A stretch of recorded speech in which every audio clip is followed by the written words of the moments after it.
Au lendemain de l'annulation d'Utopiase, nous avons décidé de faire un bilan pour garder une trace de notre travail. Nous avons créé la Tech Oxygène, une association temporaire d'enfants citoyens. Nous organisons très vite les bulles d'oxygène, des après-midi avec les aînés de Sébaza qui remportent un franc succès. Pour financer nos futurs projets, nous participons avec Cosmos, l'Otratech, à la création du Café de Lagerta, où nous vendons des boissons, des gâteaux et des bonbons.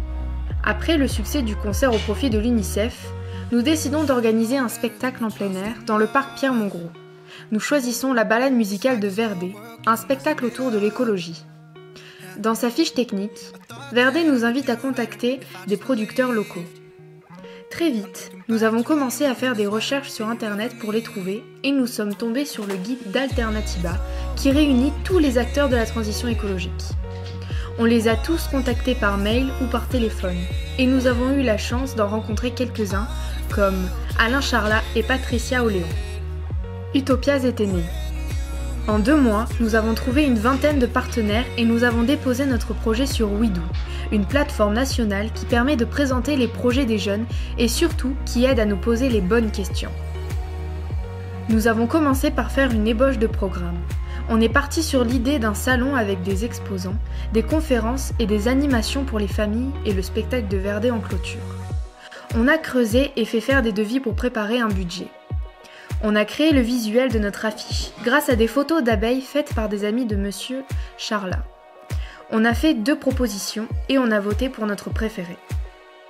Nous entrons en confinement et nous poursuivons notre projet sur Discord.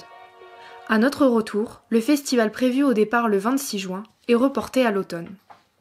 Enfin, on a lancé nos recherches de partenariat et on a finalement obtenu des aides de la ville de Sébaza, de la cave du Puy-de-Dôme dans le cadre de Projet Toit et un sponsoring de Automobile RVO de Clermont-Ferrand, soit environ 4 000 €. Dès la rentrée, nous avons finalisé le flyer et nous avons commencé à parler de la logistique. Nous sommes allés sur Google Maps faire une capture d'écran du parc et nous avons appris à utiliser Publisher pour faire le plan du site. On a organisé une réunion avec les partenaires pour lister tous leurs besoins. Tables, chaises, grilles, électricité, eau, micro, vidéoprojecteur, écran, etc. Puis nous avons fait un tableau récapitulatif que nous avons envoyé à la mairie de Sébaza. Nous avons aussi réservé un camion pour transporter tout notre matériel. La déco du festival et des loges, la signalétique, les meubles en palette et tout le nécessaire pour nos stands. Ensuite, on a créé, toujours avec Publisher, les tickets boissons pour ceux qui auraient pris le pass Utopiase, les tickets pour le spectacle et les conférences, ainsi que les listes pour les réservations. On a commencé la déco en créant des panneaux en bois, avec les différents thèmes du salon et créé sur ordinateur les autres fléchages. Et puis, on a repris les ateliers préparatoires. Nous avons rendu visite à des maraîchers pour découvrir l'agriculture locale et leur démarche pour moins polluer et être plus solidaires. Nous avons réalisé 2 reportages. On a accueilli Andy Miss, un escape game animé par Clermont-Auvergne Métropole pour nous sensibiliser à la protection de l'environnement et à la gestion préventive des déchets, apprenant ainsi que le déchet qui pollue le moins est celui qu'on ne produit pas. On a organisé une Clean Walk dans le cadre de la Journée mondiale du nettoyage de la planète avec Friday for Future de Clermont-Ferrand. Les jeunes s'engageaient pour l'environnement et la société de pêche de Sébaza. Nous avons réuni plus de 40 personnes et ramassé 112 kg de déchets. On a retrouvé Anis Étoilée, avec qui on avait fait des ateliers autour des enjeux de l'alimentation. Cette fois, elle nous a formés à des jeux de sensibilisation pour animer notre stand le jour du festival. On est allé visiter le moulin à huile de Saya et on a réalisé un reportage sur la fabrication de l'huile de noix ou de noisettes. Monsieur Michaud nous a vraiment alertés sur l'importance vitale de l'eau. Enfin, nous avons pu faire un atelier pour parler des abeilles avec Monsieur Charlat. Nous en avons profité pour cuisiner du pain d'épices. Comme l'eau, les abeilles sont des êtres essentiels à la vie. Voilà, un peu plus d'1 mois que nous avons commencé à communiquer. Événements Facebook, stories sur Instagram et Snapchat.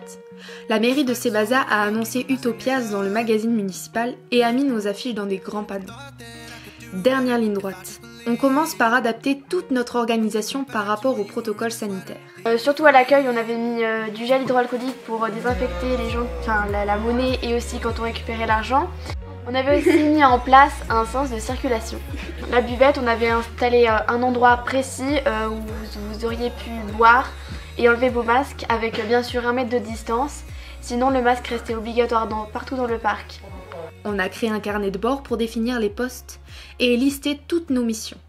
Il a fallu aussi organiser les équipes et faire le planning. On a commencé par lister les stands qu'on devait gérer. Donc l'accueil, buvette, zéro déchet, tout ça. On a regardé combien il fallait de personnes dans chaque équipe. Donc il y en avait où il fallait être 4, il y en avait où il fallait être 3, enfin ça dépendait la taille du poste. Et ensuite on a placé les gens par rapport à ce qu'ils voulaient faire. On a placé des pauses aussi pour pouvoir manger et puis pouvoir visiter aussi, voir les autres stands des exposants. Et ensuite on a changé chaque heure on changeait de poste. Alors on était 25, il y avait 4 jeunes engagés pour l'environnement et 5 jeunes de la NEF 63. À l'accueil, on devait leur demander leur nom, d'où ils venaient et comment ils ont découvert le festival. Et ensuite à la billetterie, ils pouvaient prendre des billets pour les conférences, pour le concert, la balade musicale et voilà. Déjà là en gros il y avait 2 groupes. Il y avait un groupe qui se situait à l'accueil pour vérifier les sacs des gens, voir s'ils avaient des pique-niques, voir si c'était zéro déchet. On aurait passé des totems où il y avait 2 poubelles à l'intérieur, une poubelle plastique et les trucs recyclables et une poubelle pour les autres choses. Et on avait un à l'accueil et un à la buvette.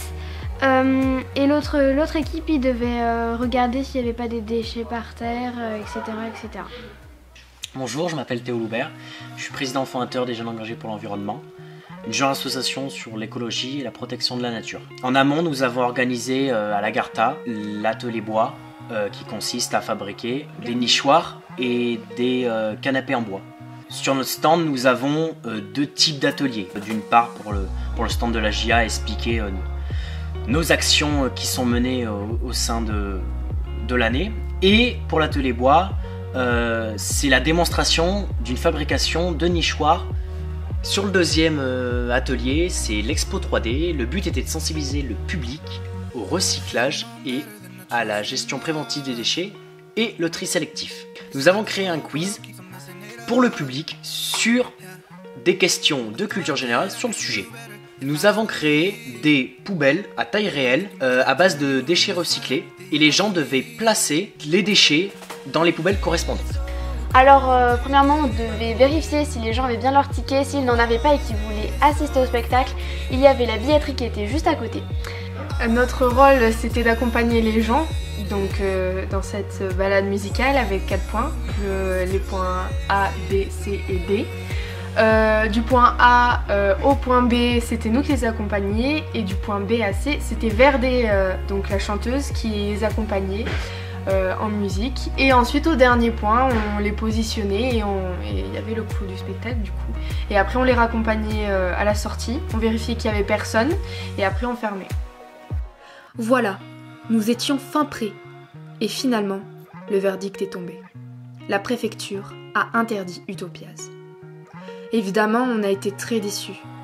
Mais on a gardé un bon souvenir de cette aventure. Pour conclure, on rappelle que ce projet avait pour but de nous apprendre à organiser un événement à partir d'un sujet qui nous tenait à cœur. On s'est laissé porter par nos recherches et nos rencontres.